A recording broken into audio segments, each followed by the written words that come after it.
Grief is such an overpowering emotion, especially after losing someone so close to you. It can take months, years, even decades to get back to normal, if that's even possible after experiencing a significant loss. This podcast was created to help you move through and release the emotions, allowing you to heal the hurt and begin living again. Listen in as I chat with medical professionals, grief workers, and people who have first-hand experience in losing a loved one, what their experience has been, and what they did to help heal themselves and those around them. Life isn't always sunshine and rainbows, but I believe there is always a silver lining if you're willing to look. Welcome to the Release Podcast.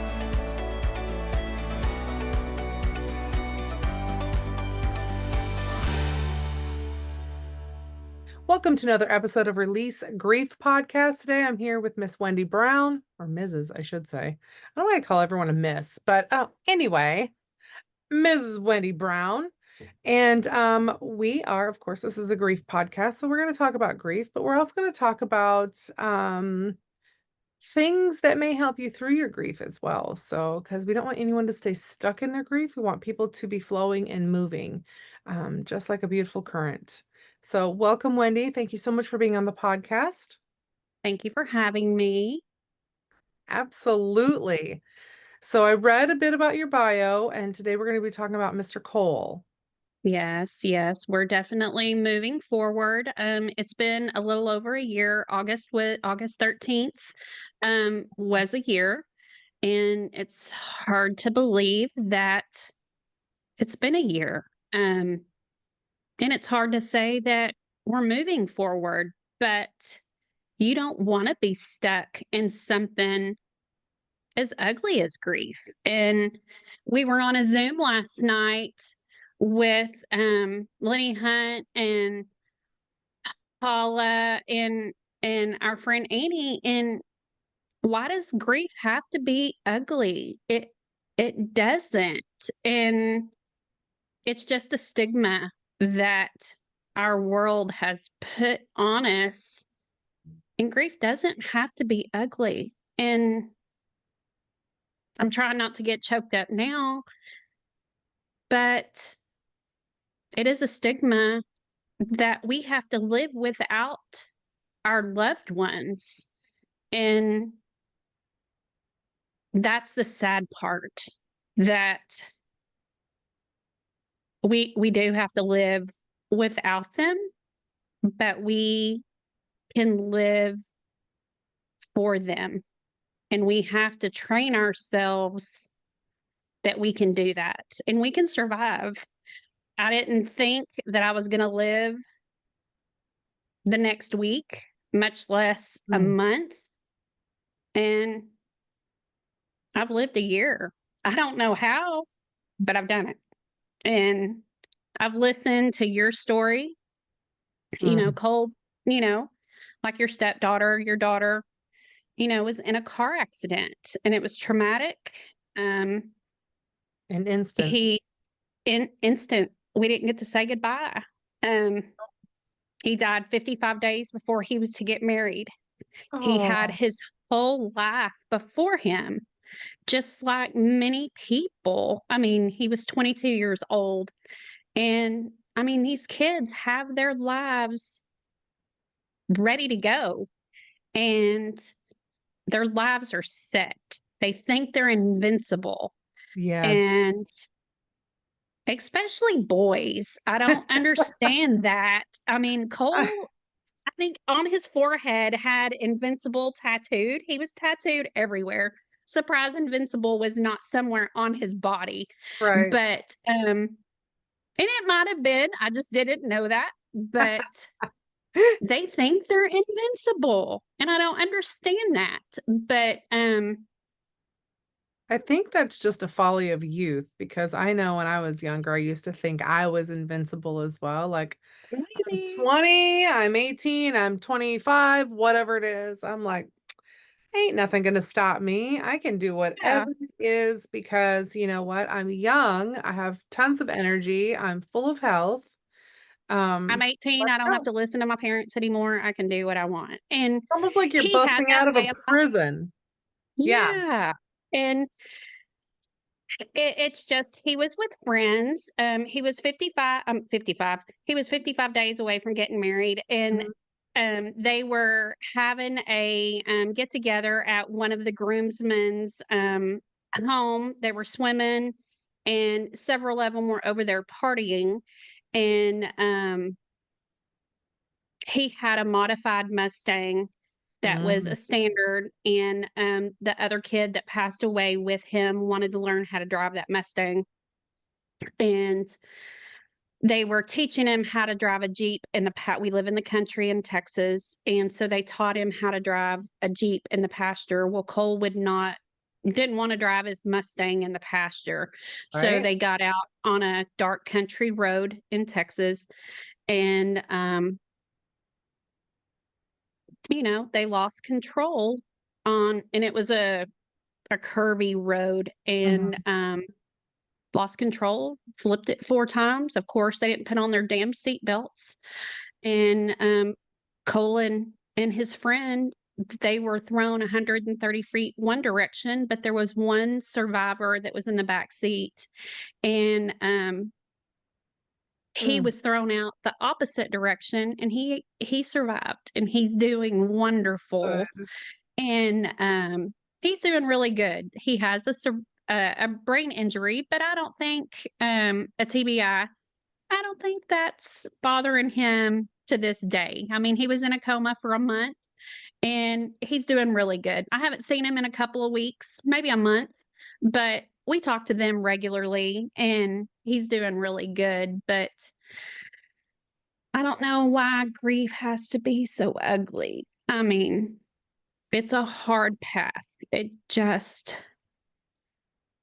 and for people to say they don't know how they can't go on. I get on these on an instant that Sunday morning he passed away. My 18-year-old was at the party too. He got there at 10:30 that night. This happened. I can't say he got there at 10:30. He probably got there about 11. This happened at 12:30, 12:45.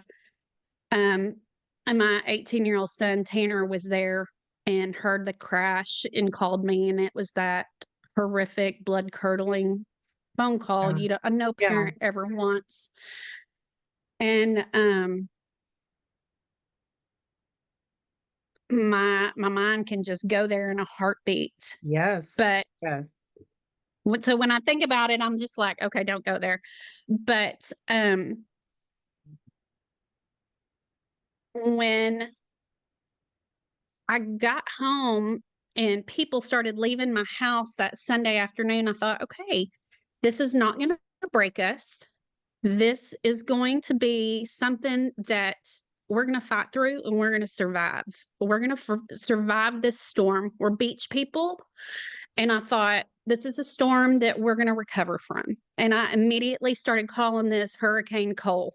It's funny that this hurricane we just got back from Florida last week, and we survived that hurricane that hit, that we called it Oh, whatever it was, or Arlene, I don't even remember. But I called it Hurricane Cole, and we survived it. But it's hard. It's hard on the daily. It's something you go to bed with, it's something you wake up with. And I hate those thoughts that you didn't have in the before the accident, when your life was normal, because you won't ever be normal again. I mean, you won't ever be normal. And I hate having to go to bed thinking that he's your every thought when you go to sleep, and your first thought when you wake up. And that shouldn't be. I have 2 other kids, and I mean, right. not that they're not in my thought, because I thought, okay, today is National Daughters Day. You know, I've already texted her this morning, but I think how unfair I feel like their lives are, but they're with us every day. I mean, my 19-year-old lives at home, and my daughter lives on our property with Cole's fiance is still a big part of our lives. Oh, good. They had just bought a house and live on our property, and they've lived there now. They finally moved out of our house and moved into that home maybe 4 months ago. Felt like they could branch out and, you Your know, daughter the and daughter-in-law? my daughter and daughter-in-law, Okay. felt like they had enough stability where they and emotionally they could, go into that home and live where Cole and Reagan had lived for Right. 2 months. So, and they're doing good. They're doing good. But and Reagan has a little boy he just turned 4 in August. So we have a little grandson Oh, nice. that is a huge light to our darkness. And without these kids, I don't know where we would be. My husband and I say that all the time. If you don't have something to bring light to your darkness, I see where these people get stuck I think and it's the easy to get ugliness. stuck. It's easy to get stuck, especially if that was like, if it would have been my only child, like that, I could see people getting very stuck in that. Um, but just in the fact that, if we continually sit there and tell ourselves that our children shouldn't die before us, Right. like, this is a huge thing, and it's an untruth. I mean, we want it always to be true. We don't ever want our children to pass before us, but we've been shown that children pass before their parents multiple times over. Um, and it's heartbreaking, not that it's, not that we're gonna, but it's heartbreaking. But we have to sit here and continually push forward and through and sit there and say, yes, they did pass before us. What did we see? What did we learn? What can we bring to the world through this storm that has befallen us and happening to us and engulfing us? And how can we move? How can we do? How can we be, you know, a light for those people, for the other people? Because they're going to follow us no matter what. Somebody's going to follow right behind us. And I Let's knew stop it. as we we're sitting on the side of the road, honestly, that is exactly what I mean. I'm sitting on the tailgate of our truck, and I thought instantly, this is going to happen to somebody else. I Mhm. mean, they had not even picked him up, and I thought, you know, this is going to happen to another family some other day, actually, some other hour. And I remember there was a meteor shower that night. Yeah. Okay. And I remember um, thinking, this is going to happen to somebody else. Mm. And it probably is. And, one day I want to be there for somebody at some point. I want to be there for another family. I want to help. That's you always wonder what your purpose is. You Always. always question in life, what's your purpose? What are you going to do? Well, I mean, I guess this is my purpose. Did it take my son's life to bring this to me? Maybe. I hate to say that, but I've always been a doer. I've always been a helper. I've always been a crafter. I've always been, a doer. I want to. And I guess this is it.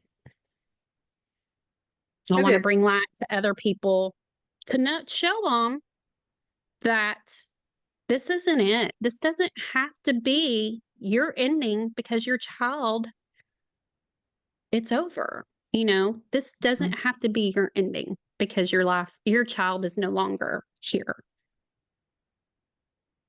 Yeah, I was on a podcast the other day, and her son's been gone for 11 years, and he had at 2 years old, he had a grand mal seizure. And their whole world changed. And he lived for, I want to say 22 or 24 years. And so I was like, it intrigues me how people just, okay, especially like moms, like Dads, I'm sure do it as well, but I can't speak to dads because I'm not a dad. And so, but moms specifically, like how they go from, and I'm gonna speak to myself on this, how I went from, I don't know how in the hell I'm gonna survive this. I don't know what to do. I'm a problem solver. I can't fix this problem. I am now like I don't know if you've seen the Wally commercial, that little robot Mhm, it's on the mhm. ship, how he's cleaning up everything and he just can't do it. And, da, da, da, da, da, and just spinning his wheels, going everywhere, and he's about to have a nervous breakdown. That was me. I was like, except it was all in my head because I wasn't doing anything. I was just sitting. Like I did not have the forethought like you did. Like this is gonna help so many people. I'm like, shit. I what I don't know where I'm at. I don't know what I'm doing. Like I just completely shut down Yeah. inside. And so for me, it took a while for me to be able to come back because, and I say come back because like my thought process just wasn't there. There, I had no thought. It was continually, like you said, continually on her. Like I wasn't taking care of myself. I wasn't taking care of our house. I wasn't taking care of my family. I wasn't nothing. Oh, And it wasn't instant. It was not instant at oh, the all. way you said it is like you're sitting on the tailgate, like right when it happened. Yeah, I It wasn't was thinking a that. thought process, Okay. but it was not until like, so that was August, and I had the thoughts, but mentally, I mean, I had to go get medication. Mm. And Okay. like September, October, November, I immediately went and got medication. Maybe I ended up having broken heart syndrome. Mm. And would in October, I kept saying having heart palpitations, and I would sit in the truck. We were going to do something, and I kept saying, my heart hurts, my heart hurts, my heart hurts. And my husband was like, maybe you need to go to the doctor. And I was like, no. And my parents had just previously passed away, both of them, Oh, okay. 354 days apart. And my dad died in February 28th of 21, and my mom passed away February 17th of 22. So I lost both of them back to back. And then 2 weeks after my mom died, my dad's mom passed away. Mm. 4 months after she passed away, my other grandmother passed away. So I had a lot of compound grief Yeah. on top of Cole passing. So I had Mhm. four, three people actually pass away, boom, boom, boom. And then my dad a year later, before everybody. And then when Cole hit me, I'm standing on the road going, where the hell are all of you? I'm supposed to have four guardian angels. Where the hell are y'all? And then I called my sisters, and my sister's standing there going, where the hell is mom and dad? They're supposed to protect them. Were they not in this car? Where are they? They're supposed to be protecting their grandkids. Were they not? That's what you think as guardian angels. They're supposed to be protecting their grandkids. So that really pissed us off. And so when I say I had all these thoughts, it was in my mind that that's what I wanted to do. I didn't really start taking action until like March. I couldn't because I had to deal with the broken Yeah. heart syndrome. I went to the doctor like the week Cole passed away. I mean, you can't sleep. I mean, my husband and I No. were flipping and flopping in bed, and we couldn't sleep. We immediately, like I think it was like Monday or Tuesday, we were in the doctor's office, not knowing what to do, and they immediately, I mean, we got on medication, and then I think November, I went to work 2 weeks after the accident. So, I mean, I had to go to work. I couldn't sit at home. I was driving myself crazy, and then my I work for a municipality, and they were amazing. So when I went back to work, I just would close my door or keep my door open, and I would work, work, work. But there were days that I would just sit in my office and cry, and my boss would be like, not today, not today. And my mind would just turn and turn and turn. And I told my husband, I was like, I just can't think. I can't. So when I would go talk to my doctor, she was like, you need more medication. And I hated to say I was ramped up, but it wouldn't stop. So she just added to it. And so when I started a Facebook group, but that didn't happen to like help others until like March. And I wanted to find like a meet and greet group, and that didn't happen. And just to go help other people or find others like me in our Metroplex area until Mhm. like March when I did that. Um, so it wasn't instant, but the mindset was there. But Yeah. physically, I couldn't do it. I mean, Yeah. I just couldn't. I mean, because we had to go through the holidays and That's the hardest part. The yeah, initial one, I was like, you're kind of numb. At least we were numb for the first year, like, because we lost Cassandra on August 9th of 2016. So just, heading into the holidays as well. And we were just numb. We were just going through the motions at that moment in time. And then the next year was when it really hit. Shit, she's not here. She's that's what I'm afraid here. of right now. Yeah. Yeah, it's like there's no easy way. I don't like to sugarcoat it. I mean, it's rough. It's absolutely rough. Um, it's not it's not an easy haul. I mean, we've gotten what, 8 years in now. Um, but it still hits. Like there's times that I'll still bust out crying. Like if the wind's blowing the exact wrong way, or the blue is not the exact right shade in the sky, or the grass is like a fraction of a millimeter too long or short or whatever, whatever it is. And I'll just, things you'll drive by and things will just remind you, like Halloween was her favorite holiday. And so we go big on Halloween, and we have fun with it. But it's still, you find ways to make the suck less, if that Yeah. helps. Yeah. We decorated this weekend for Halloween. I mean, that's my favorite holiday. And Yeah. of course, we didn't decorate last year. Right. And I just, you have absolutely zero energy. And we decorated like my kids said, it's a wonderland or Christmas threw up in our house the way I decorate for Christmas. And I gave them a Same. choice last year. Do we decorate for Christmas? And they immediately were like, what do you mean? We're not having Christmas? And I was like, I'm giving you the choice. Do you want to have our normal big Christmas decoration? And they were like, absolutely. And I was like, okay, we will do it. And they were like, Cole would be so mad if you did not do this. And I was like, okay, I'm just asking. We can have a Right. little bit of something, or do you want us to go all out? Because normally Cole would help. I'm talking, it takes me 5 trailer loads to get stuff from storage, and it takes me days to decorate. And is that what y'all want? And they were like, absolutely. So we were talking last night. We decorated for Halloween this year. My husband was like, you're decorating. So I decorated, and I asked last night, I said, Christmas, are we doing? And my son said, Mom, it's Wonderland. We need the Christmas Wonderland. And I said, that's the last time I'm ever going to ask. This is how it will be from here on out. I just want to make sure. And he said, it will always be that way for Cole. I said, okay.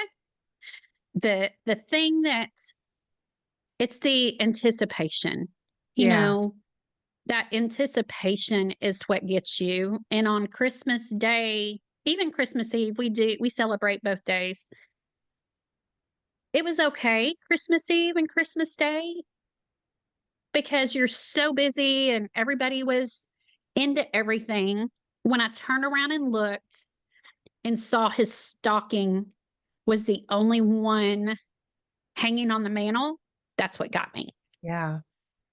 I just was like, ugh, that's where I melted and fell apart.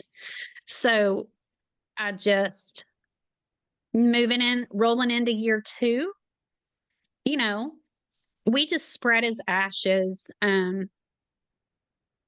when did we go? We went to Destin the 7th of September 6th through the 14th. So we literally just got back last week and spread his ashes in Florida. Hmm. And that was hard. I let his fiance and my daughter and my son spread them. And that was a good, I guess, feeling. And to know that we've done that and that part's kind of over, and I hate to say done with, but it's a little bit of peace knowing he's where he wanted to be in Florida, you know, and the three of them got to do that together, you know, Awesome. and we got little scattering urns, and they got to do it all together at one time. So that was kind of a little peaceful thing to do that. So, Oh, that's beautiful. I love that.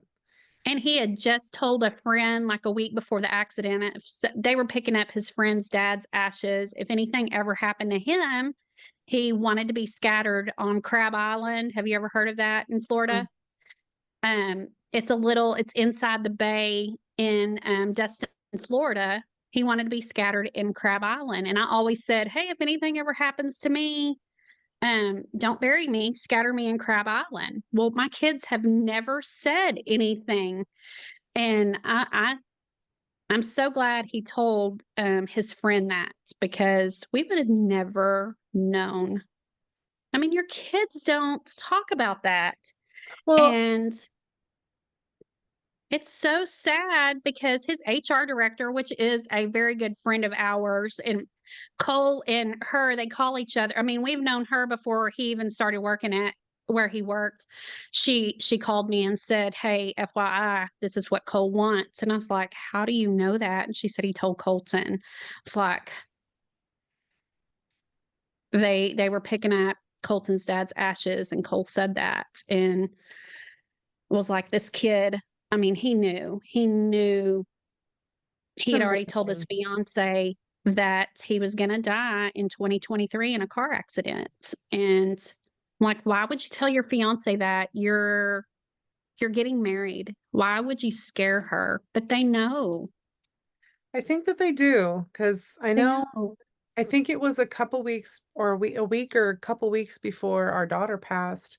Her and her roommate were talking, and they had said what their plans were for if anything happened.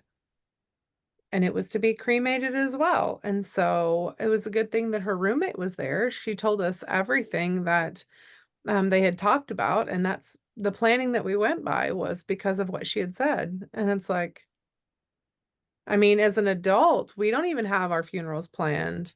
We don't have anything, set out in concrete, like for what we want done. I mean, we might in passing say, yeah, I don't want to be buried, but we don't have anything set out, or at least most people don't, I should say. I shouldn't say everyone doesn't, but a Yeah. lot of people don't because we think, again, going to that younger age, we're invincible. Like, I don't need to worry about that right now. I'm young, I'm vibrant, I'm all of these things. Yeah.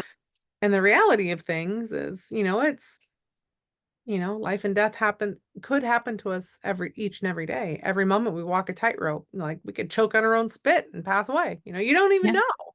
Like Yeah. we're this I think human life is that fragile. Not that people need to be shoved into boxes and wrapped in bubble tape or anything like that, but Yeah. I don't think that we realize how fragile we Precious. really are. You know, Mhm. how many times oh my gosh, that was a close call. I could have just died there. Or, oh my gosh, did you see? Oh, wow. You know, Yeah. and it happens, I think, more frequently than not. Yeah. Yet we're like, psh, survived death this time. No Yeah. worries. I got it. Yeah. Wow. I mean, I just, so when, I need to think back.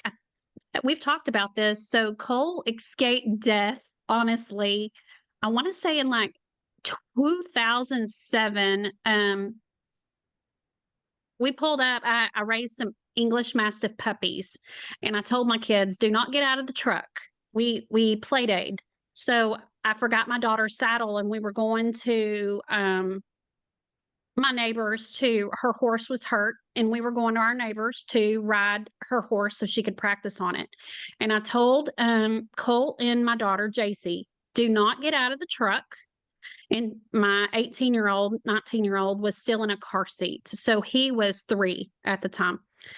Somehow they got Tanner out of his car seat and they jumped out to go check on my 12 puppies that were in a pen. And of course, nobody listened. Pulled up, I got the saddle and I backed up to corral the kids that now got all the puppies out. Tanner sits in the car, gets out of the car seat. And again, we live in the country.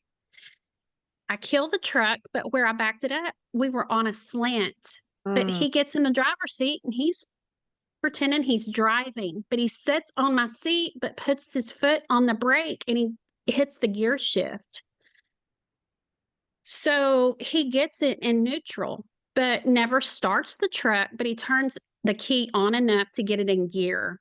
So my truck starts driving, in gear down the hill. And it's a slant, not a hill. But Cole thinks he can stop it by pushing on it. So he's in front of the truck, but his feet are sliding.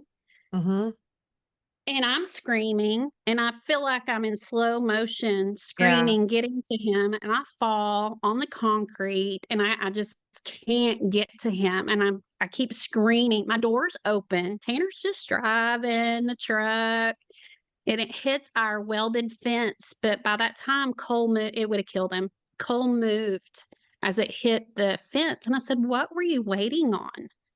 And he was like, "Superman." He was in 2nd grade, I think.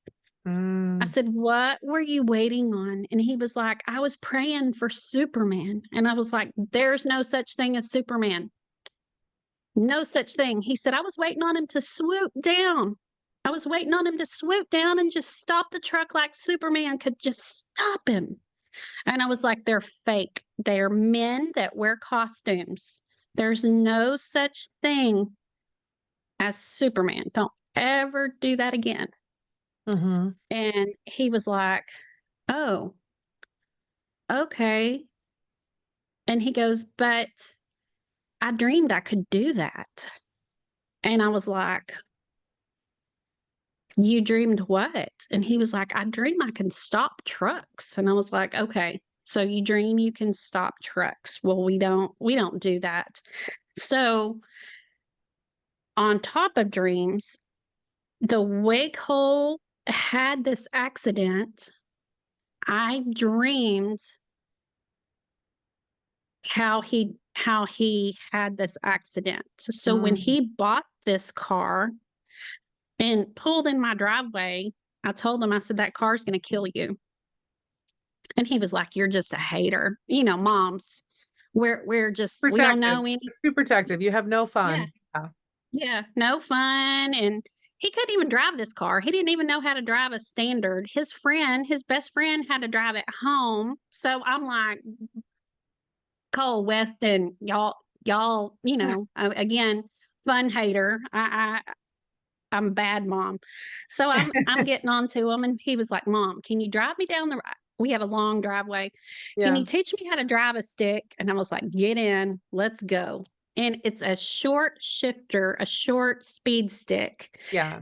And I could not drive it. And I've had several standard vehicles and I'm like, something is wrong with this car. No.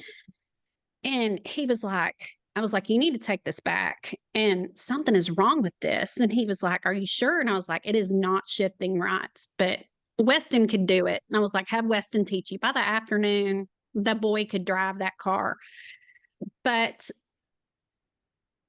I had already had this dream of him wrecking this blue Mustang.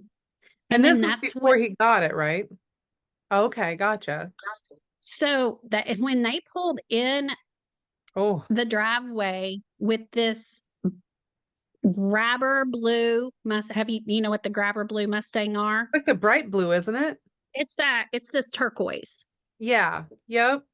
Yes. So I was pissed, because I had to like think, I've had a dream of you flipping a car like this and it killed you. And he was like, you Right. know. But then when he couldn't drive it, I kind of giggled, oh, you can't drive it. You bought something and you're making payments on it.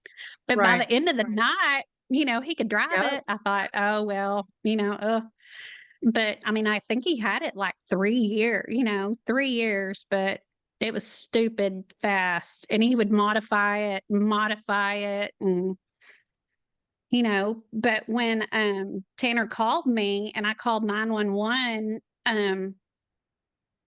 because it was on a dark county road and I didn't know how to get to that accident scene.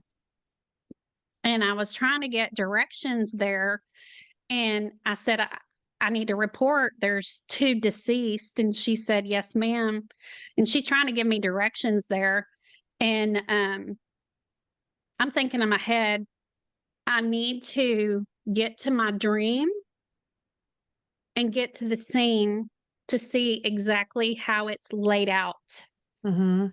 And it was laid out to a T, Really? except for he did not hit a concrete. I can't ever think of it right. Like the concrete entrances into a housing addition. You know how they have like Pillars or whatever? the brick walls that would go into a concrete or a housing addition, the brick walls. That's how I dreamed he would hit. Um, and he hit he didn't, he just came down a road, or he or whoever was driving. We still don't know honestly who was driving, him or Noah, but um they missed a turn and oversteered and flipped. And what stopped them was a concrete culvert at a driveway. And Oh. it stopped and it flipped them back up the right side. So, and honestly, the way it was facing would be where a concrete entrance would be into a housing addition. So it was setting the right way, but where their bodies were laid was exactly where I mentally could see them in my dream. So when Mm. I go to that dream, is that not? It's just a crazy thing. And I would love to go shake him today and be like, boy, I told you. I Right. told you. Would love to shake him.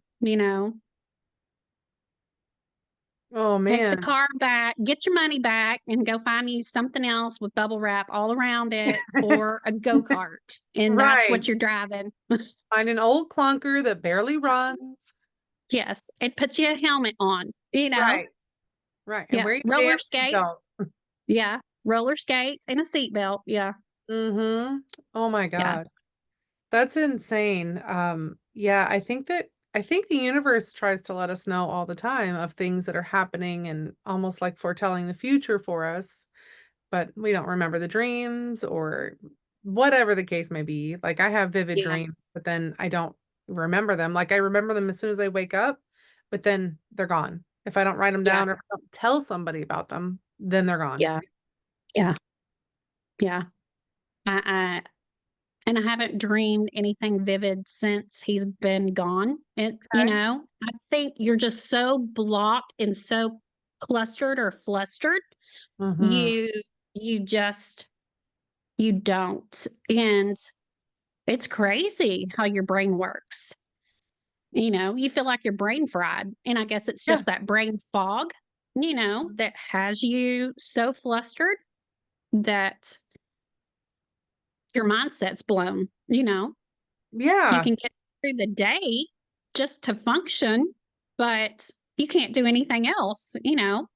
Right.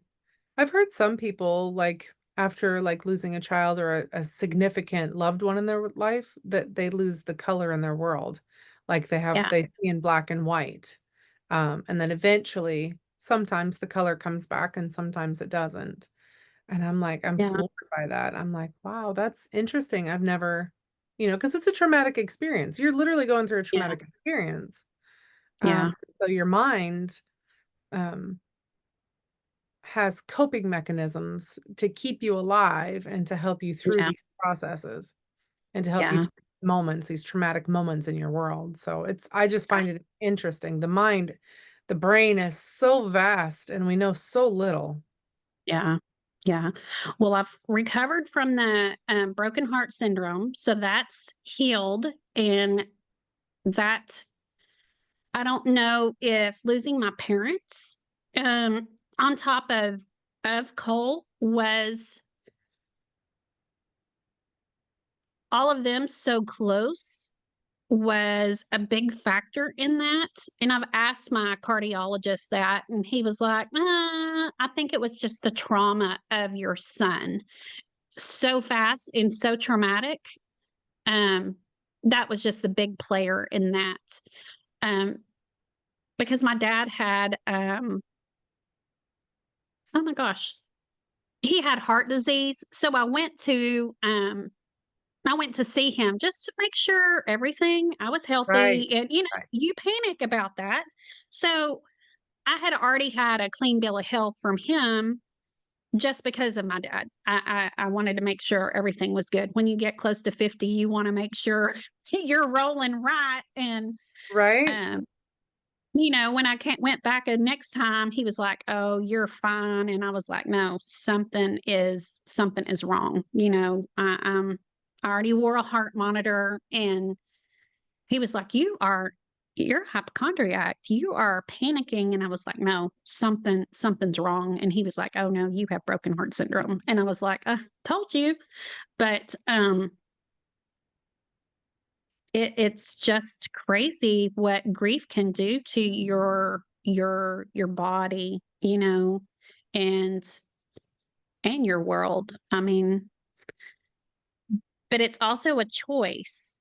You can either set in it and let your body fall apart and your family and your world fall apart, or you can gather yourself up, pick yourself up in honor of your child and make that choice to live for them and honor them in a way that you should. So that's what I feel like we've chosen to do in honor of Cole, you know, that we think he would want us to do, you know, Right. every step of the way. You know, I don't think he would want us setting a pity party for himself. He was not that type of person. He would be cussing at us, throwing everything under the sun if we were sitting on our back steps, because there were days that I would just sit under our carport and I would feed my cows, and we have show cattle. And I would go out there and feed the cows every morning, grab a cup of coffee, and go out. And that's how they would find me in the mornings, was just sitting on the steps, just Yeah. bawling. Same. And I just, until they would come and find me and was like, "Okay, get you a plan. What's your next steps?" Mm-hmm.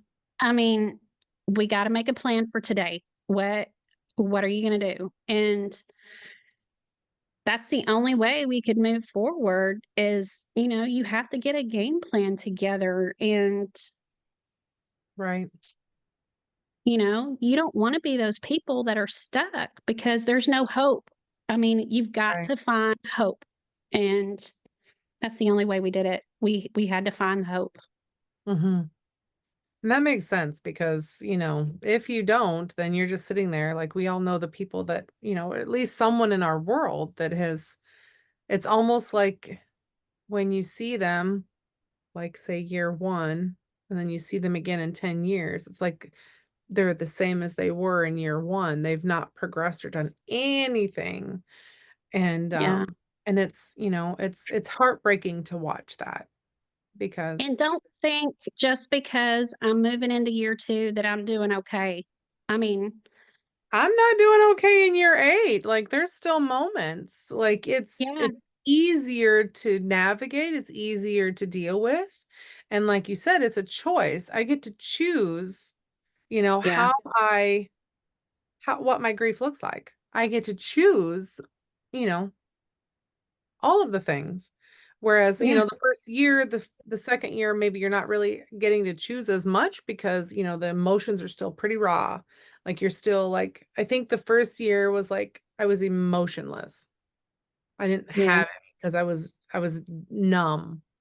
But the second year I had big emotions and like and then I started to like kind of even out a little bit, and but there's still days. It still hits Yeah. you.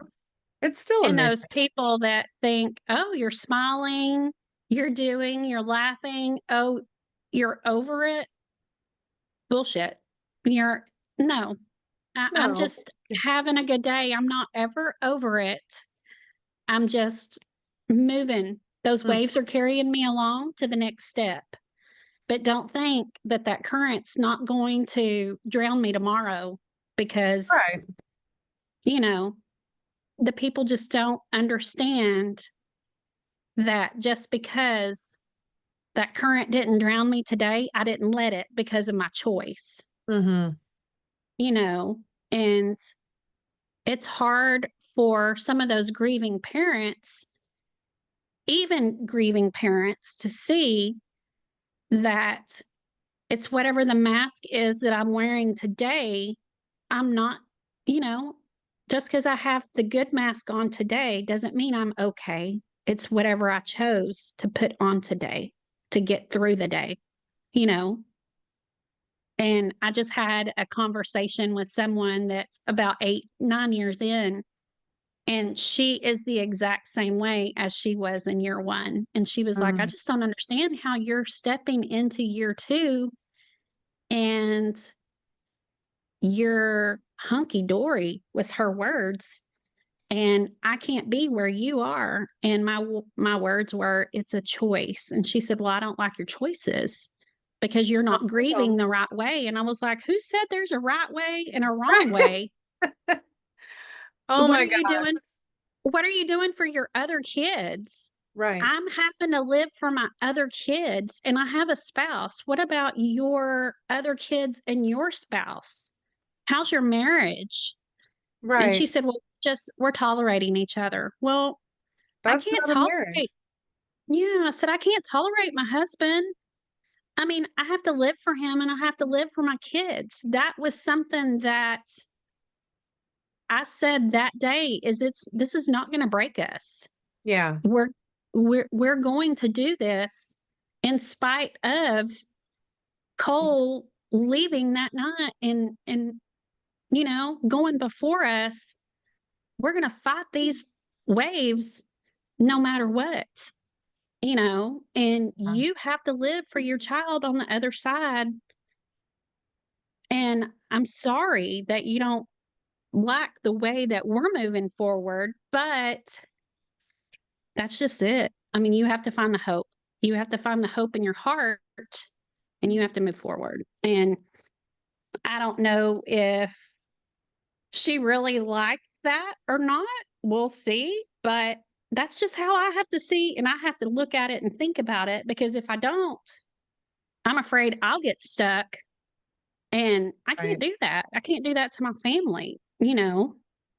And I wonder, I think of like some of the people like that lady, if because there's a huge stigma around grief on how you're supposed to act, on how you're supposed to be, on what you're supposed to say, on what you're supposed to do. And I wonder if a lot of it, is just the indoctrination from previous years, like you're supposed to wear black for the first year.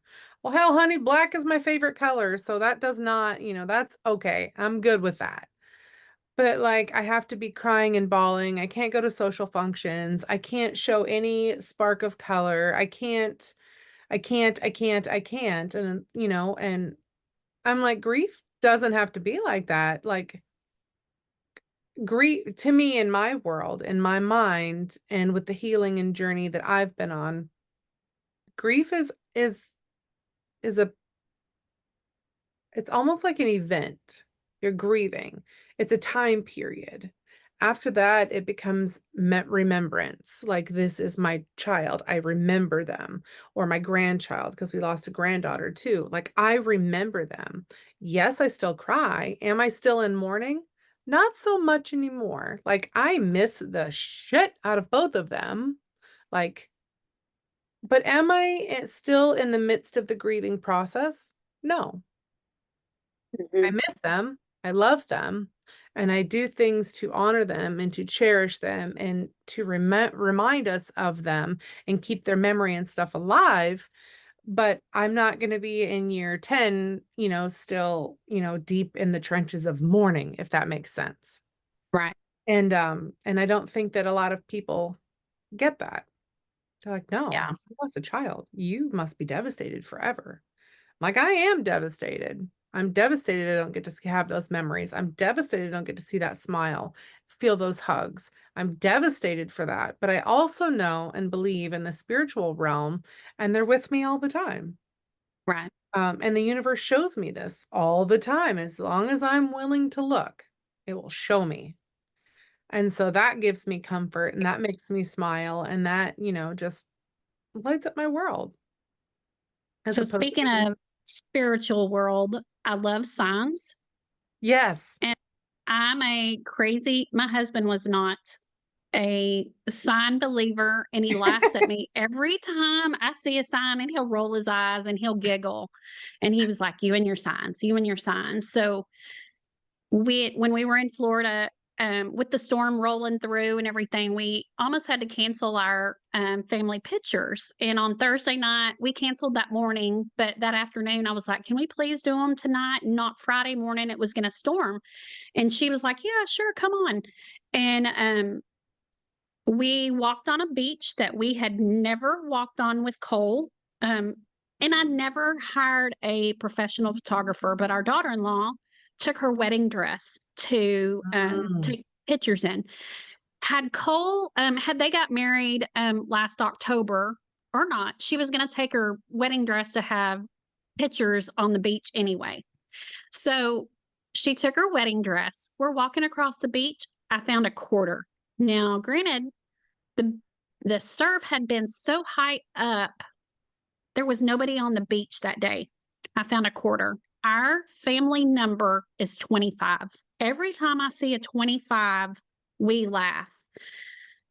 What are the odds of finding a quarter that had been washed up because the beach, there were no footprints on the beach. And so we giggled. I just put the quarter in my pocket. She keeps walking. There's another quarter on the beach further down. And she goes, "Here's another quarter, Mom." The photographer hands it to me. And I was like, wow, sign number two. I put it in my pocket and I'm trying not to cry because the kids had already told me, "You cannot cry in these pictures."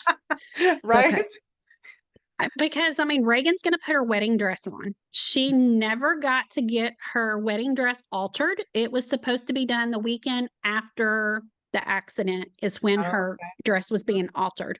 So we had it altered for the beach photos. mhm. And the moment she put her dress on, I just fell apart. And I was like, oh Lord, when she gets to the beach, this is going to be it. I did good. I held it together. And there's a couple of pictures on my Facebook page of the sun rays Oh, that that was Cole. And when we got to our condo in Florida, my husband said, "Hey, have you checked in yet? We're 30 minutes out." And I was like, "No, I'll check in." Well, the house online was called something else. And I was like, "Okay, I'll check in." I looked at him and he said, "What's the matter?" I had tears in my eyes. And I said, "It's called the Cardinal House." He goes, "What?" I said, "It's called the Cardinal House." He was like, "Okay, don't fall apart." He goes, "Did it give you a key code to get in?" I was like scrolling through my email. The last two numbers were 25. And I was like, thank you, Cole. I mean, so we knew yeah. he was with us. Mhm. I mean, we've been going to Florida since 2008, Oh, wow. and we've always stayed in the exact same condo. since probably for the last 8 years, and I couldn't do it this year. This with him not being there, I couldn't stay in the same condo. So this was the first year that we stayed in a different condo. And, you know, changing and it being called the Cardinal House, they had wooden cardinals in there. Oh. And I was like, okay, this is a sign that it's the same resort that we've always gone to that he absolutely loved and always says, I want to live in Florida. He wants to move there. He kept saying, my heart's going to be here, someday. Well, in April for my husband and I's 26th anniversary, we went down to Sarasota, Florida, and we went to the Sarasota Bay. So we took one of those scattering containers and we rented a boat and we scattered him in the Sarasota Bay. So he's been placed in Florida in two parts of bays. So his little heart's in Florida now twice. So Oh, oh, that's yeah. wonderful. I love that. He's in Florida where he wanted to be. So he may not live there, but he's been placed there. So Right, right. I'm sure he visits frequently. yeah. So and the last thing, I know we're close on time. I've started a book. I kind of started a book in his honor. I haven't wrote since we've been to Florida. It's a process, It is. when you're not a writer, it's a process and we're busy people. So, we live in a circus around here. Having a 25-year-old daughter, and my daughter-in-law is 21, and then a 19-year-old son, and then his girlfriend. Our house is like living under a circus tent. We are busy people. And then the grandson's 4. So we're constantly busy and doing things. So you have to have quiet time, and that's rare around here. But I'm writing, and I hope to have it done soon. I was hoping to have it done by the anniversary date, but that has not happened. So hopefully, March is my goal, but I hope to have something out in his honor pretty soon and a foundation set up in his name to do scholarships for athletes and something for grieving moms. It's brewing in my head, but I don't know exactly what I want to do for moms, but it's brewing. So, Oh, I'm sure it'll be beautiful, whatever it is. Sounds amazing. Just a tip on the book though, if it helps, it might not help. Um, Speak it. Record your voice if you only have like 5 minutes, then instead of trying to type it all out, if that's difficult for you, speak it into your phone like on iRecorder or something like that. And then you can just have it auto translated into words and just edit after the fact. So just a quick okay. tip on I that. use my notes on my phone all the time, so I'm just trying to here and there. Yeah. So, If you can do the voice recordings, if you got 5 seconds and just do a voice recording, okay. even if it's for the, like memories, like I like those for like a quick thing, like if we're doing something, it triggers something, or I'm driving and I can't text and I don't want to forget it, I'll pull up my phone, I'll be like, "Bloop, bloop, bloop, bloop, bloop," Okay. whatever in there real fast, and then I've got it. And then I can just, auto type it or whatever later. Yeah, But yeah. just a quick tip for anyone who's trying to write and it doesn't come naturally to you. Plus, you also want it Okay. in your voice. So that helps you. Right. I know it helps for me. So when I'm writing, a lot of times I'll, because we take in everything around us is a teacher, everything. And so every time you're reading something, listening to something, watching something, it's teaching you something else. And so when I start to write, I start to like sound like all the other things that I'm listening, watching, reading, whatever. And so I'm like, if I'm saying it, then it's automatically in my voice. And so then when I'm editing, it's easier for me to keep it in my voice as opposed to like everything that's shoved in my brain. Right. So, Right. well, I look forward to the book. I think it's going to be amazing. I look forward to seeing the group for women, for mothers. That'll be amazing. And the scholarship stuff. I'm looking forward to all of it. So Any final words that you would give to a mother out there that's in the trenches right now? Just, you will survive. You you may not think, I did not think I would survive that week, um, that month, that year, and I'm here. Um, you have to have faith, you have to have hope, and there is light. You may not believe it, but there's so many people that lose children, unfortunately, and we're here, and it's gonna happen. It's gonna happen every day, every hour, unfortunately, and you're not alone. I mean, there's so many of us. You never think you're going to be here. I never imagined that we would ever lose a child. Right. Nobody does. No. And we're here. And the only way you can get through it is with another person that has lost a child. They're the only people that could ever understand. You need to find a group that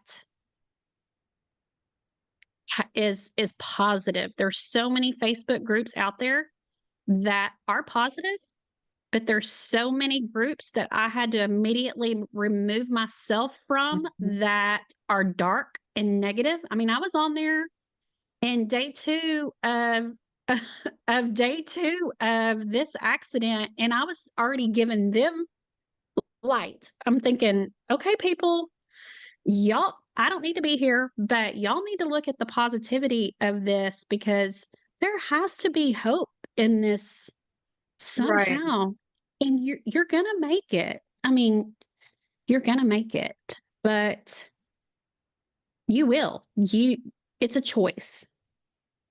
You have to make it a choice. And as hard as it is to see your children are around you every single moment, but you have to believe it. You Yeah. have to believe they're waiting for you and they're proud of you no matter what you do every single day. And you have to live for them. Yeah, I love that. That is beautiful. Thank you so much, Wendy, for being on the podcast, and You're I welcome. appreciate the story, sharing Mr. Cole with us, and all of the listeners that are listening in. And if this story resonates with you, please share it out. Help another mother that might be in the trenches, and going through her loss, going through her first year, maybe heading into her second year, or even in her 10th year. It doesn't matter. Share it with them. Like, subscribe, and I will see you in the next episode. Thank Bye, you for everyone. having me. You Thank are so you. welcome. Thank you so much for listening to this special episode of Release. All the links plus a few extras are posted in the show notes below. And if you think someone you know could benefit by listening to this episode, please share it with them. And as always, keep going, keep being, keep doing. You are amazing.